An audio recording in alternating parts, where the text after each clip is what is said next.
প্রিয় ভিউয়ার্স, আজকে আমরা সরাসরি চলে এসেছি সুপ্রিম কোর্ট অফ ইন্ডিয়ার যে অফিসিয়াল ওয়েবসাইট, সেই অফিসিয়াল ওয়েবসাইটে। আমরা জানি মহামান্য সুপ্রিম কোর্ট 1/9/2025 তারিখে যে রায় দিয়েছিল, তাতে প্রাইমারি এবং আপার প্রাইমারি যে শিক্ষক শিক্ষিকা তাদের জীবিকা ভবিষ্যতে কিন্তু অন্ধকার হতে চলেছে। কিন্তু আজকে যে কেসটি নিয়ে আমরা আলোচনা করব সেটি খুব গুরুত্বপূর্ণ এবং ভাইটাল। এনসিটিকে দিয়ে যদি 8টি অ্যাক্টের কিছু নিয়ম পরিবর্তন করা হয়, তাহলে যে রিভিপ্রেশনগুলো করা হয়েছে মহামান্য সুপ্রিম কোর্টে, তা অনায়াসে তারা জয়লাভ করবে এবং লক্ষ লক্ষ শিক্ষক শিক্ষিকার যে ভবিষ্যৎ, সেই ভবিষ্যৎ কিন্তু আবার সেই আগের মতোই ফিরে আসবে। আজকের কেসটি সেই 8টি অ্যাক্টের উপরই ভিত্তি করে। এই কেসটির বিস্তারিত আলোচনা করার আগে আপনারা যদি এই চ্যানেলে নতুন হয়ে থাকেন, তাহলে অবশ্যই এই চ্যানেলটিকে সাবস্ক্রাইব করবেন এবং ভিডিওটি ভালো লাগলে একটি লাইক করে দিবেন এবং ভিডিওটি স্কিপ না করে পুরোটাই দেখবেন। আর দেরি না করে শুরু করা যাক আজকের ভিডিওটি। কেসটি হলো ইউনাইটেড টিচার অ্যাসোসিয়েশন, যেটা উত্তরপ্রদেশের শিক্ষক সংগঠন, যেটাকে সংক্ষেপে আমরা নাম বলি UTA, versus Union of India.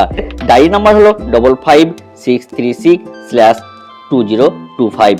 এই কেসটি ফাইল করা হয় 24/9/2025। কেসটি হলো একটি রিট পিটিশন, যেটি ভেরিফাই করা হয় 13/11/2025 তারিখে এবং এই কেসটির শুনানি দেখেন আজকে আছে 17/11/2025 তারিখ। বিচারপতি হলেন justice Pamidighantam Sri Narasimha and honourable justice Atul Sri Chandrashekhar, যার সিরিয়াল নাম্বার হলো কত, এই 8 নাম্বার। এই কেসটি কিন্তু এখনো পেন্ডিং অবস্থায় আছে, যার শুনানি আজকে কিন্তু হবে। শিক্ষক সংগঠনের মূল অভিযোগ দেখেন এইখানে লেখা আছে।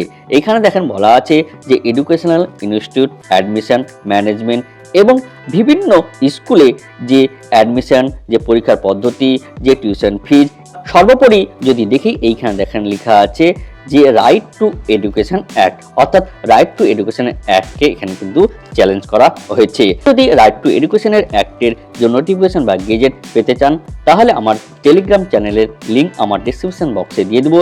সেইখান থেকে আপনারা টেলিগ্রাম চ্যানেলে গিয়ে এই রাইট টু এডুকেশনের যে নোটিফিকেশন বা গেজেট আপনারা দেখতে পারেন। দেখে নেব যে পিটিশনার কি আছে।